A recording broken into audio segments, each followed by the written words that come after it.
Ayan, ano? Ay, nako. Magandang umaga po sa inyo lahat. Ayun, good morning. Ayun, ano? Kung sino nakapanood sa inyo ng palabas na yan, yung Mine 2016, you know what? Napakaganda pong palabas niya, ano? And actually, sabi ko kay Justin, pwede bang kunin mo tong trailer and putulin mo dun sa hanggang dun sa ano kasi iba yung story yan. Pero it's the same thing with our life of believers in a landmine in the path of believers. Because marami sa atin hindi mo yung landmines ay isang bagay na hindi mo nakikita unless ito ay matapakan mo at pag hello, yun. At ang nangyayari diyan kapag yan isa na-detonate na-detonate niya kapag ikaw ay tinanggal yung iyong paa. Okay? So tapos it will distract you. Sa kanya I think parang kalahati yun kung napanood yung movie niyan, kalahati wasak yung kanyang body. And you know what? In our life of believers, ganyan tayo. Alam mo ba na napakaraming landmines sa buhay ng Kristiyano, na hindi natin namamalayan or maybe, sabi doon, this may be your last step. Baka yan na yung huli mong hakbang, at ikaw pagkaikos nakatapak doon sa landmines na yan, ikaw ay biglang sasabog. And actually, isa sa pinaka dangerous landmines na pag-aaralan natin, napakarami yan, 12, ay yung landmines of unforgiveness. Alam mo, it will explode you or sometimes maraming tao na nagsasabi, Pastor, hindi mo alam kung gaano kalaki yung kasalanan ng taon yan sa akin. Hindi mo alam, Pastor, kung ano yung ginawa niyan. Karumal-dumal at hindi dapat patawarin. Yung ganyan, sino nakarinig ng ganyan? Maybe you have the experience in your past, in your life, na hindi mo talaga kayang patawarin. Maybe sometimes ito yung mga taong malalapit sa atin. Tama ba, mali? Yung ikaw sa naging product ka ng may mga taong magagalitin, and if you would know their lives, alam mo, may reason behind that. Kung bakit lagi yung taong yan lagi nag-explode, or sometimes hindi pa nag-explode ngayon yung kanyang ugali, yung kung ano siya. Alam mo, baka meron pang landmines of unforgiveness. Ibig sabihin, hindi pa na-detonate. Ibig sabihin, nandyan pa sa buhay niya at hanggang ngayon, dala-dala niya yung unforgiveness. Sino dito, merong tao, okay? Ito, tanongin ko, what was your response the last time someone hurt you? Sino dito, pagka tinanong ko sa inyo ngayon, may naiisip na tao, sino nga yun? Yun din tao na yun, katabi mo ba? Ako ba? Or parents mo ba? Or maybe, yung katabi mo? Or maybe, yung tao sa bahay ninyo? Na hindi mo pa napapatawad until now. Meron ba? Meron ba yung mga taong ganyan? Meron ba yung kilala or naisip? Sumagi sa isip mo na, ay, Pastor, yung taong yan, hindi ko pa kayang patawarin. Or Pastor, hindi ko talaga mapapatawad yung taong yan. Or Pastor, yung tatay ko or yung kaibigan ko or yung kakilala ko, hindi ko pa yan kayang patawarin. Now, I will tell you this. That will be, your, baka mamaya, yung landmines na yan, ay last step mo na. Or baka mamaya, andyan pa yan sa buhay mo and until now, hindi pa na-detonate and someday, it will distract you. Hindi mo alam, hindi natin alam, especially sa panahon natin ngayon, ito ang pinakamahirap. Andyan na yung social media and sometimes yung social media is nagiging wrong battle na natin. Tama? And alam mo, instead na naayos or nagiging maayos yung relationship mo sa ibang tao, you know what? Naggagather ka pa ng inis ng ibang tao. Di ba? Yan ang problem sa social media. And sometimes, yung instead na yung ginawa mo ng mali or ng sometimes na nag-hurt sa'yo, ay wala naman talagang kamalay-malay na nasaktan mo na pala siya. Sometimes ganyan, di ba? Sino ganyan? Minsan, inis na inis kayo sa isang tao, pero yung taong yon hindi niya alam na nasaktan mo siya. Sino ganyan minsan? Uy, hindi kayo Ibig sabihin, ang mabait ninyo at hindi kayo ka-offend at hindi kayo nakakagawa ng kasalanan. Wow!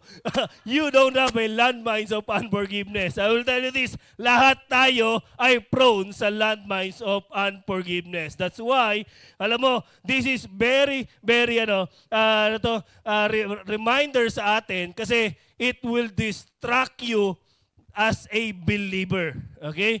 As a believer, as a mananampalataya ng Panginoon. Sabi dito sa Ephesians chapter 4 verse 26 to 32, sabi diyan, in your anger do not sin. Teka lang. Paano 'yon?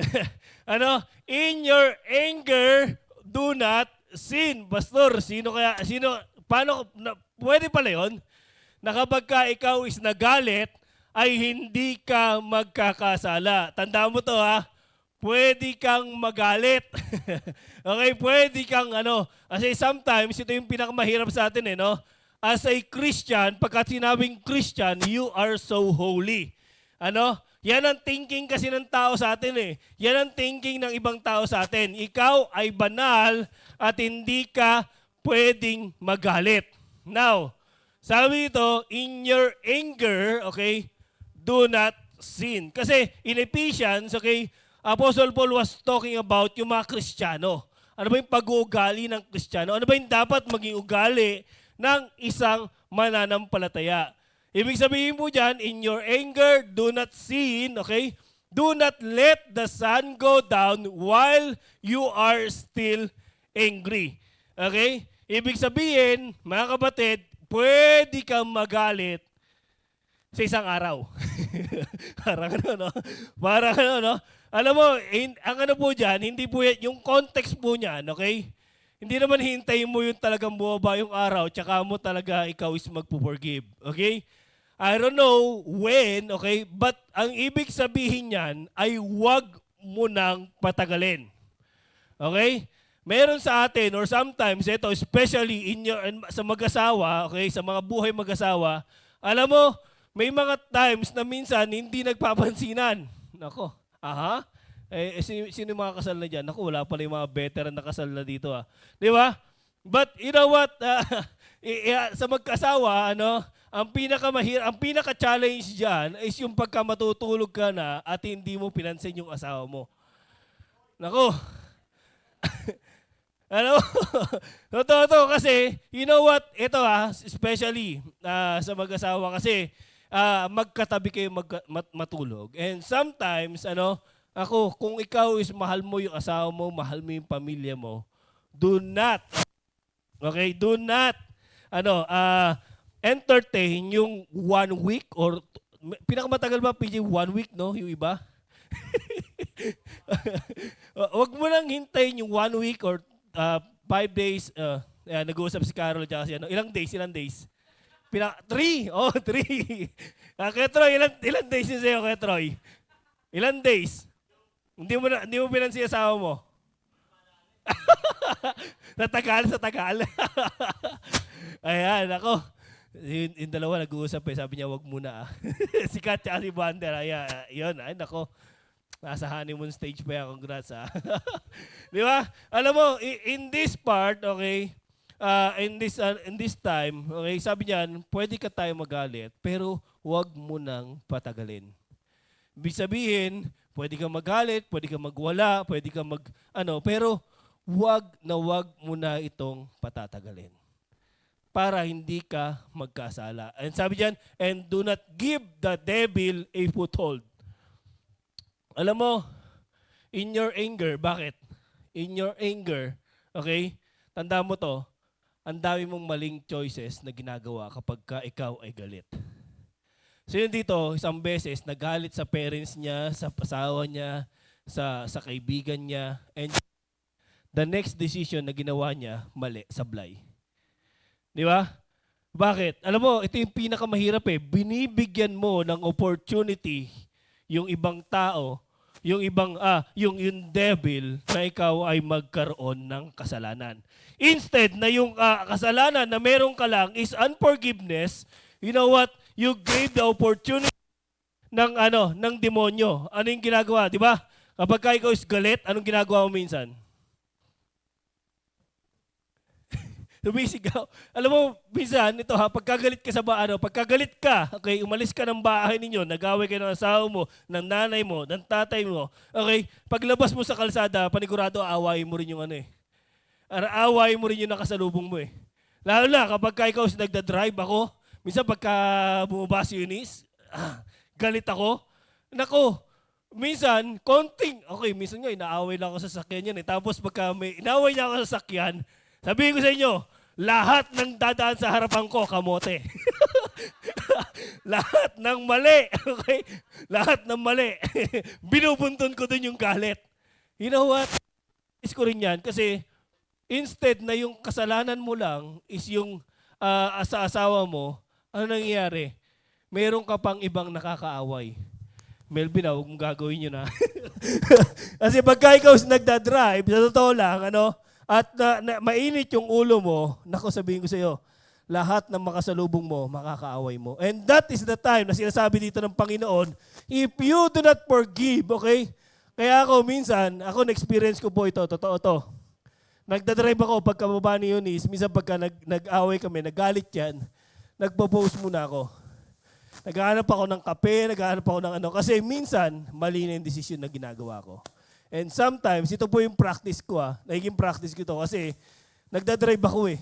Tapos panggabi ko, pagka merong opportunity na binigay sa akin yung kaaway, sometimes nagagrab ko.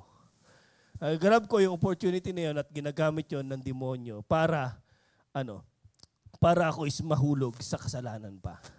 Alam mo, kaya ito yung sinasabi ng Panginoon dyan. Okay? Do not let the sun go down while you are still angry, and do not give the devil a foothold. Anyone who has been stealing, okay, must steal no longer, but must work, doing something useful with their own hands. Okay, yung mga magnanakaw, sabi diyan, steal no more, but do a hard work, okay? And use something on your own, and then that they may have something to share with those in need. The next verse, sabi diyan, do not let any unwholesome talk to come out of your mouth, but only what is helpful for building others up according to their needs, that it may benefit those who listen. And then, do not grieve the Holy Spirit of God, with whom you were sealed for the day of redemption. Alam mo, ito po yan, sinasabi ng Panginoon dito, ito yung gusto kong point, do not grieve the Holy Spirit of God.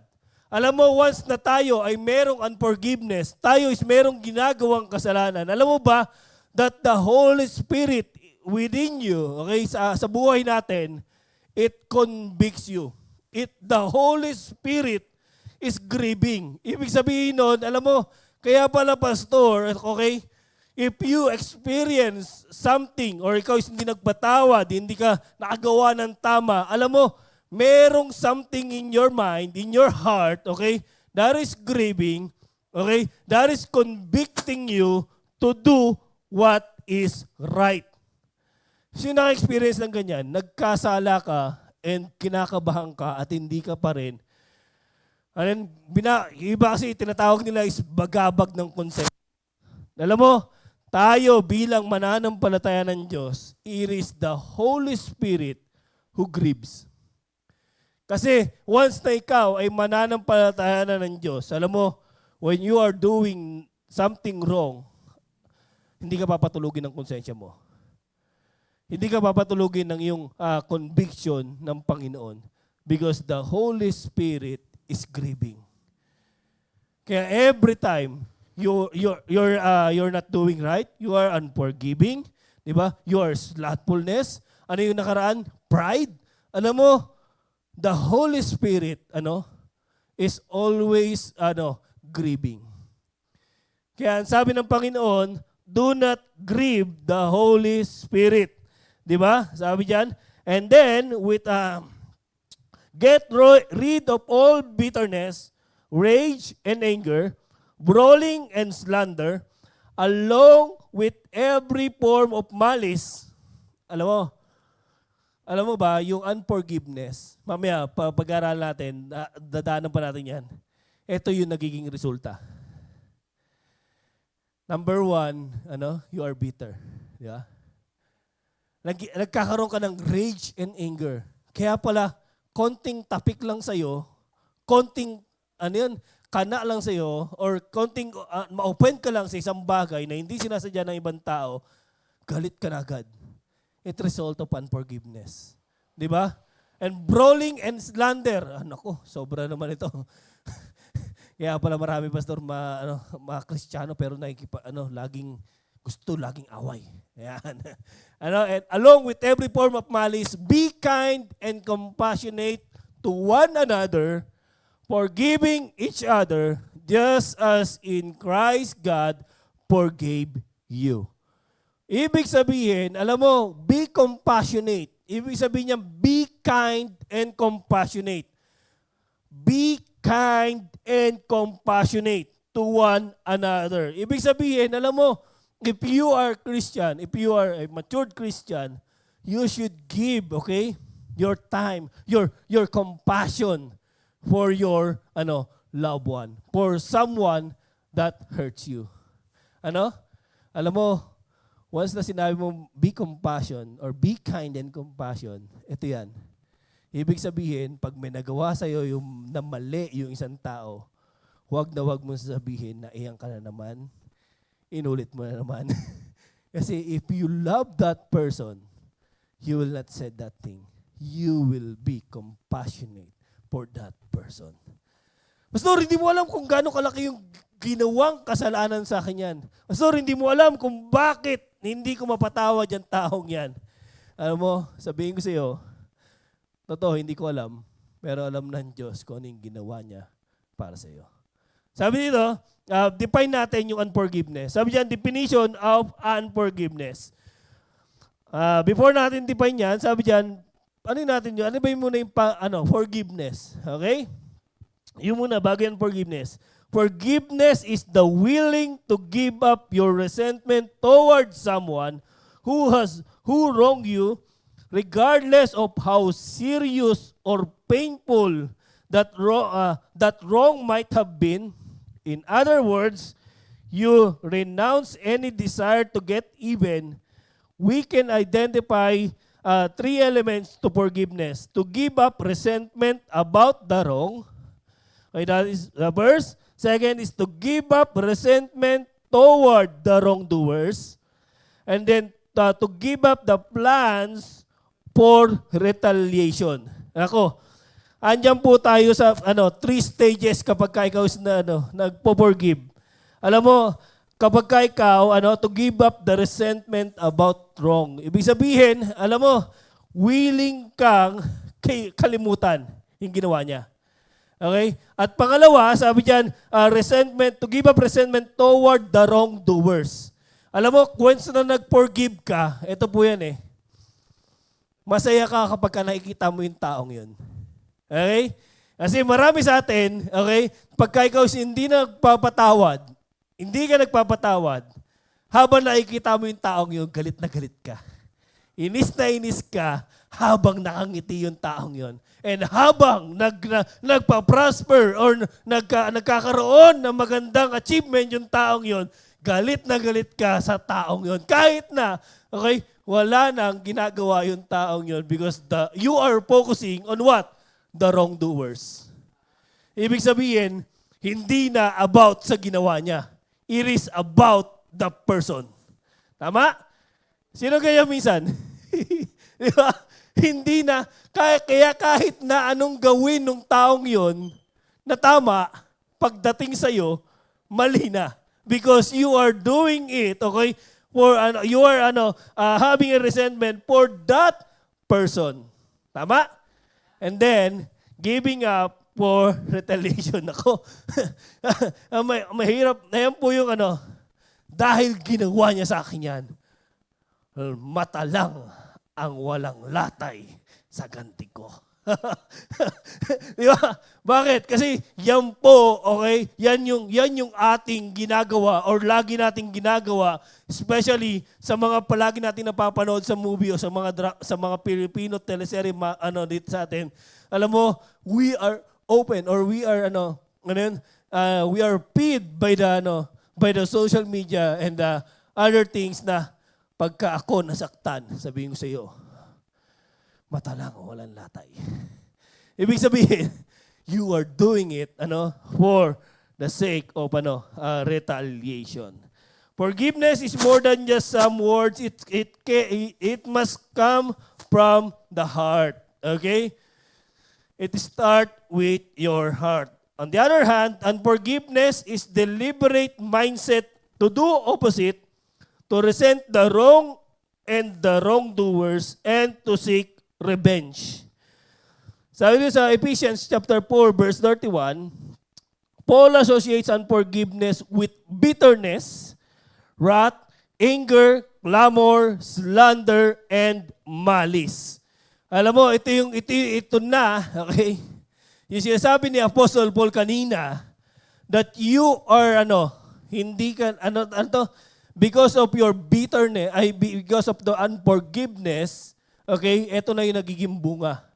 Instead na nagiging bunga mo yung being compassionate and kind, eto ka na, nag-i-start ka ng mag-harbor ng bitterness, ng anger, ng clamor, okay, ng slander and malice. That is why, okay, yung puso mo nagkakaroon na ng kalyo. Nagkakaroon na ng kalyo, and sabi niyan, it is hard to understand why anyone would choose those painful attitude over tenderness, gentleness, and forgiving spirit. Ito na yung hindi kasi ito nakikita ng mga taong hindi marunong magpatawad na yung ugali nila, okay, instead na nagiging maayos, lumalala lalo. Ibig sabihin, that landmines in your heart, is starting to grow. Actually, pagka yan hindi mo na siya hindi mo na makokontrol, sabi ng iba. Mali. You know what? You can control your emotions. Ibig sabihin yan, instead of anger, bitterness, jealousy, clamor, slander, malice, alam mo, you can be tender and gentle to that person. Ang hirap kasi sa atin, ano nangyari lagi? We are doing the opposite side, which is what? Ano yun, parang hindi na smart choice. Akala mo, okay, pinapaganda ka or inaayos ka ng unforgiveness, you know what? It distract you. Ibig sabihin, alam mo, yung unforgiveness po ay napakaliit na bagay sa iyong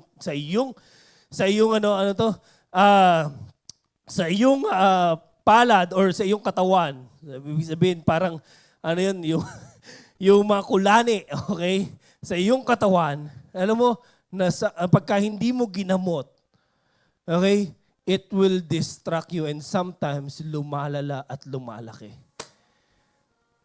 Yan po yung ginagawa ng unforgiving heart. Sabi diyan, however, many people today are physically ill because they do just that.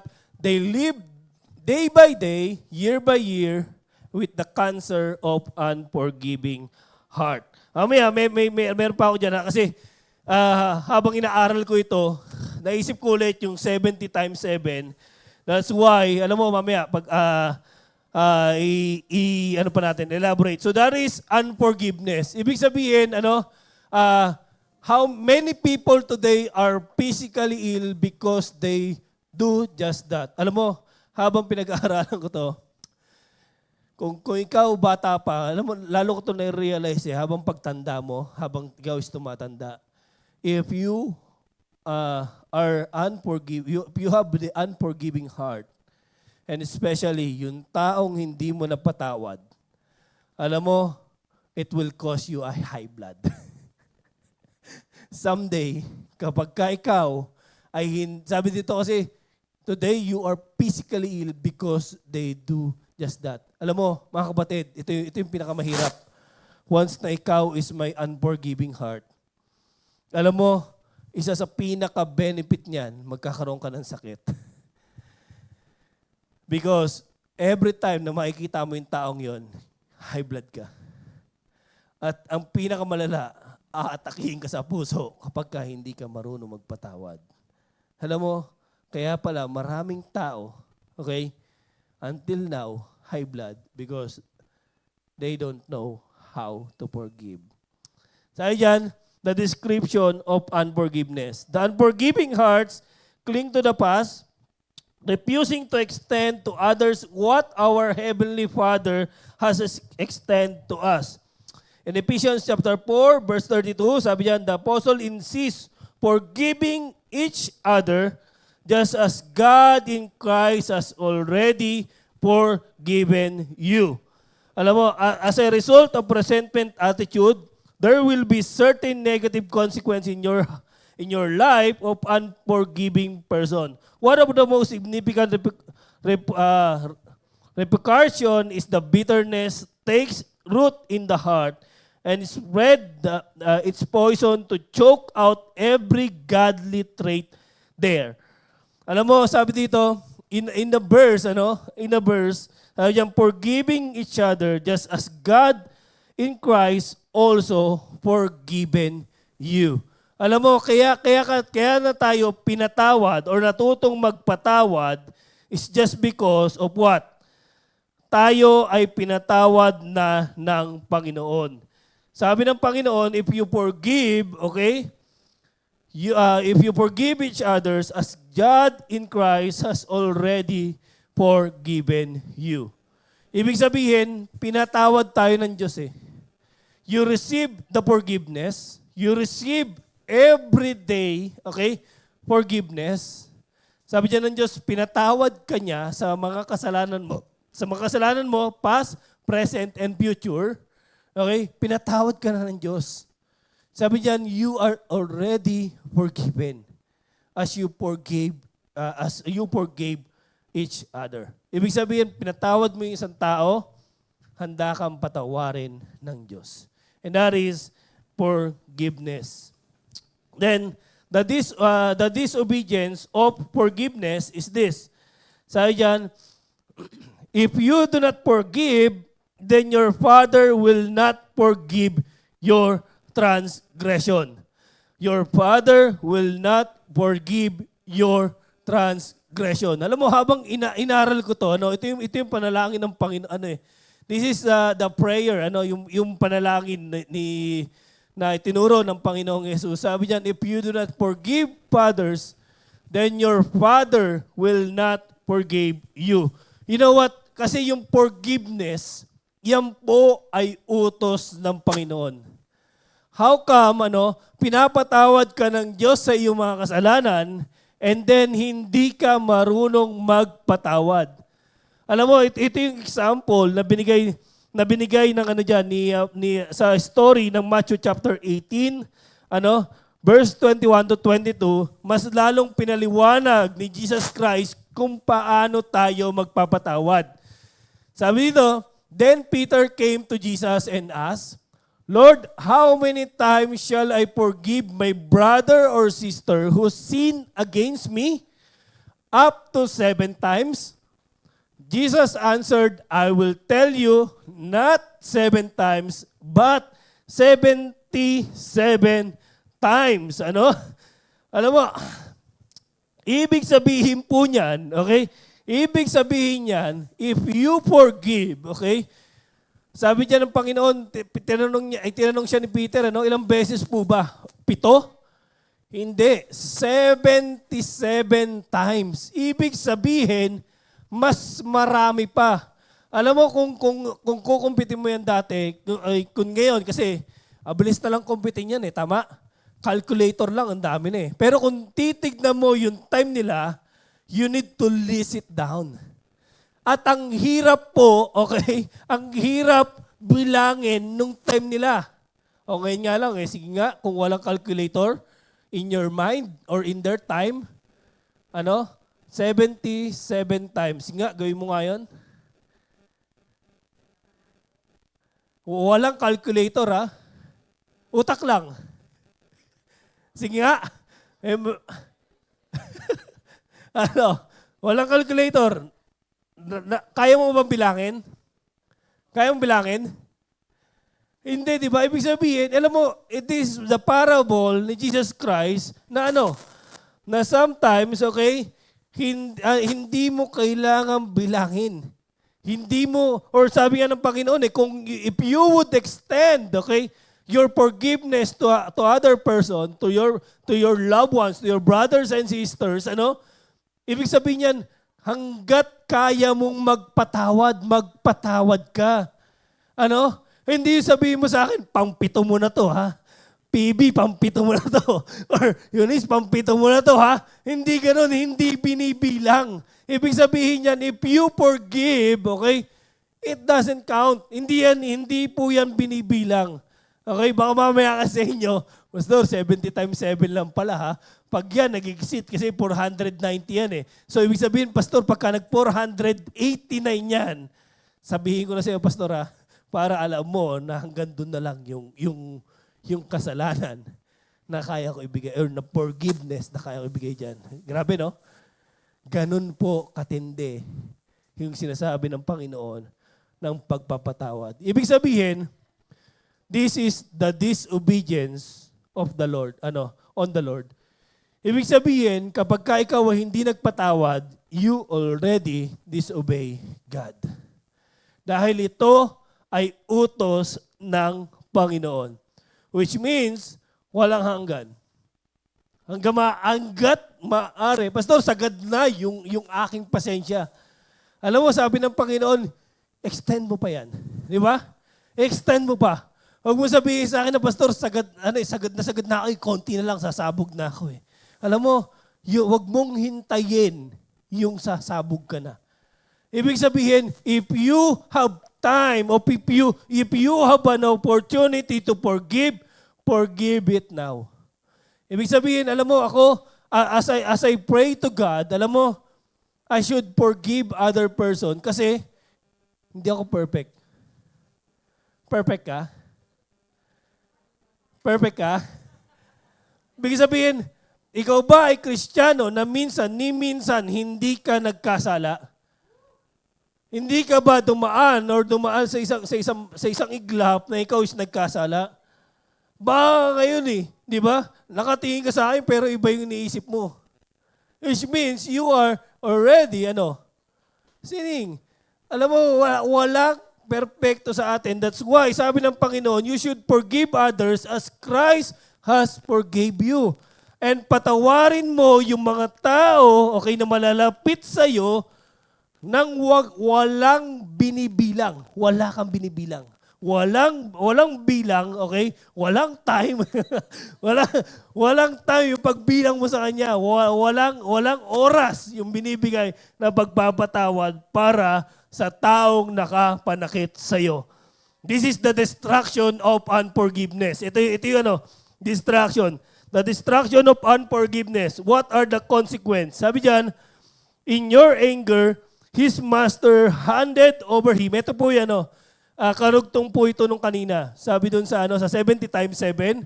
And ginawan po ng parable ito ni Jesus Christ. Okay? Yung master, ang ginawa niya doon sa servant niya ay pinatawad niya. Ibig sabihin, pinatawad niya yung servant niya, and then yung servant niya, okay, kasi isang master, parang yung servant, meron din siyang servant. Okay? May isa rin siyang alagad. And alam mo kung ano nangyari dito? Yung servant niya ay hindi niya pinatawad. Ibig sabihin, lumapit yung servant niya, okay?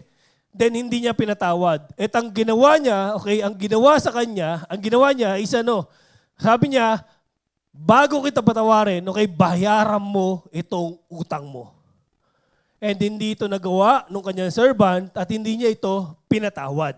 Okay? That's why, sabi dito, in his anger, master handed him over the jailers to be tortured until he should pay back all he owned. This is how Heavenly Father will treat each one of you unless you forgive your brother and sister from your heart. Alam mo, sabi dito sa binalikan ko to kasi yung naalala ko lagi, yung doon sa may 70 times 7, you know what? Kapag ikaw ay hindi nagpatawad at hindi ka natutong magpatawad, okay? You need to identify those person and patawarin mo siya kung ano yung nagawa niyang kasalanan. You know why? Kung bakit? Kasi nakakulong sila, okay? Doon sa heart mo, in your heart, which means, okay, you are setting yung danger, your torture sa kanila. Kasi kapag hindi ka nagpapatawad, hindi sila yung tinotorture mo, sarili mo. 'Di ba? Sabi ko kanina, the more na hindi ka nagpapatawad at the more na nakikita mo yung taong yun, naaalala mo yung ginawa niya, and sometimes you are trying to retaliate, alam mo, you are already tormenting yourself. Hindi na torment mo yung sarili mo. Yung kanina sinasabi ko sa inyo na maraming tao nagkakasakit just because of their anger, okay? Unforgiveness. Di ba? Ano nangyayari? Sinisira mo yung sarili mo. Yung torment, hindi natitigil. Kaya maraming tao nagkakasakit. Kaya siguro, okay, ikaw, iniisip mo yung sarili mo or yung ibang tao na, Lord, kaya pala, tuwing Sunday, hina-high blood ako kasi hindi ko mapatawad yung ginawa nun sa akin. Dahil tuwing nakikita ko yun, galit na galit ako. kaya pala, tuwing Sunday, bakit ganun, Pastor? Tuwing Sunday lang ako inaatake ng ganyan. Inaatake ako ng gout. Inaatake ako ng galit. Nagkakaroon kami ng heart attack.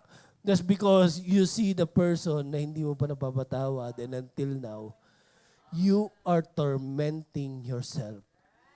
O baka mamaya, pagka day off mo, nandun sa nakahiga lang dyan yung asawa mo or yung taong nakasakit sa'yo at galit na galit ka just because there is torment in your heart. Sabi ng Panginoon, alam mo, sabi ng Panginoon, release. Release. May ba? Release. May ba lahat tayo sabay-sabay? Release it. Alam mo, release. Kasi, alam mo mga kapatid, sabihin ko sa inyo, ang sarap mamuhay ng laging nakangiti. If you are not forgiving, okay, hindi ka marunong magpatawad, the more na nakikita mo siya, hindi ka lalapit dyan. Tama? The more na nakikita mo siya kung saan siya kumikilos, hindi ka, okay, or ayaw mo magpakita sa lugar kung nasan siya. Which means, you are already tormenting yourself, not that person. Kaya alam mo, sabi doon sa 70 times 7, sabi ni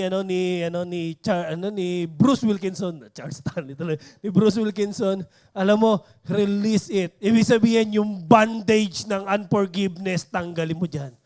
Ibig sabihin, pakawalan mo yung tao, yung bagay, or yung something na tanggalin mo yung resentment, tanggalin mo yung retaliation sa puso mo. That's why, wag mong i-collect yung ganyang bagay. Wag mong habulin yung sakit. 'Di ba? Kaya ang daming tao, sabi nila diyan, they have their unforgiveness in their heart. Release it right now because it will distract you. Sabi dito, dealing with unforgiveness.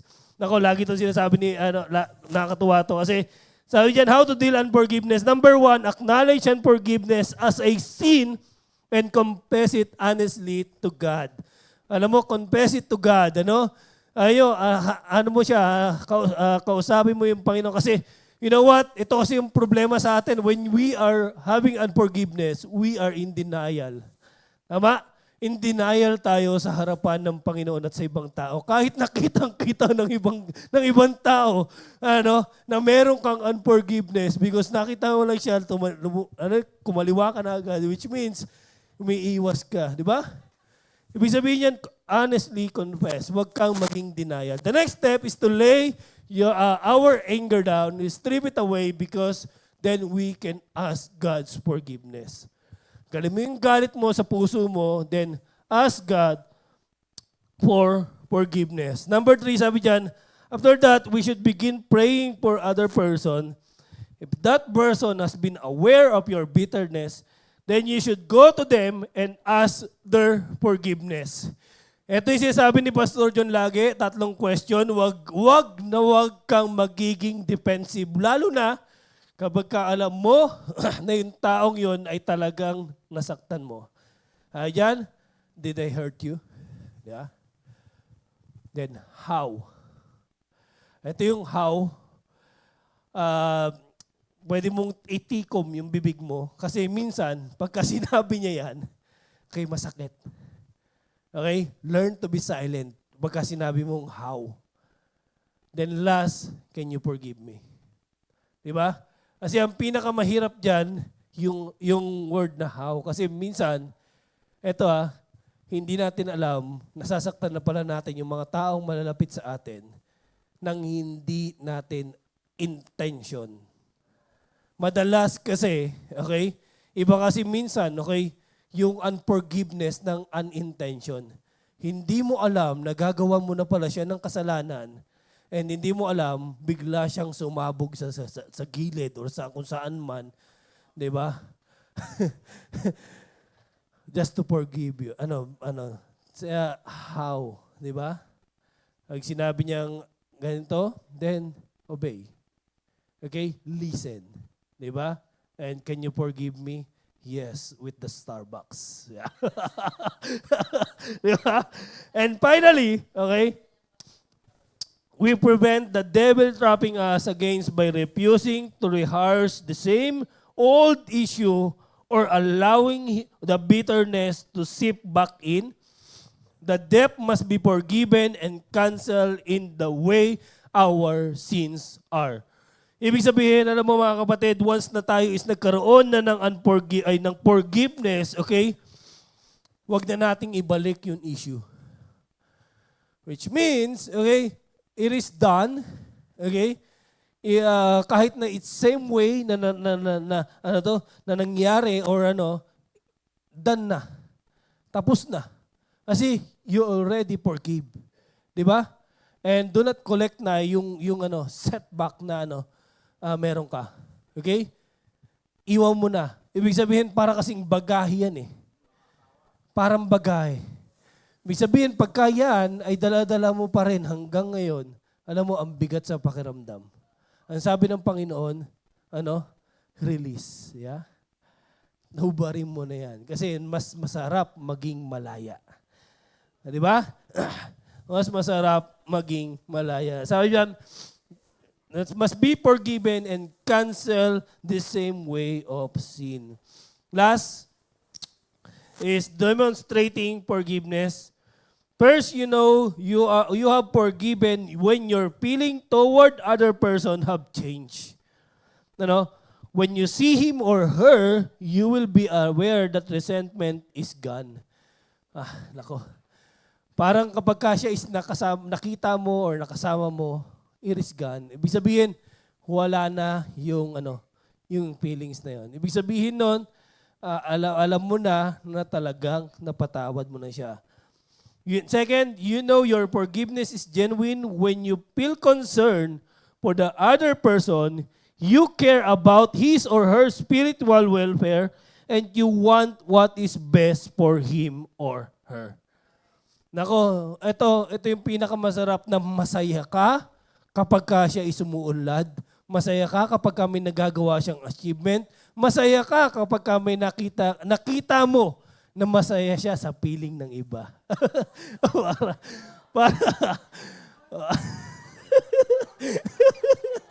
Parang hindi naman, hindi. Hindi. Medyo, you know what, nakakatawa lang kasi that's forgiveness. Di ba? You're concerned for that person. You are concerned kung ano yung ginawa or pinagpala ng Diyos para sa taong yun. And that is truly you forgive. And talk it over, alam mo, ito magandang pag-usapan to sa grow group ninyo. What about the person who wrong you? Why is it, do you think, we believe anyone can harbor unforgiveness without experiencing any painful consequence? And then, think of that person you want to forgive and ask God to help you. Pwede ba tayong manalangin?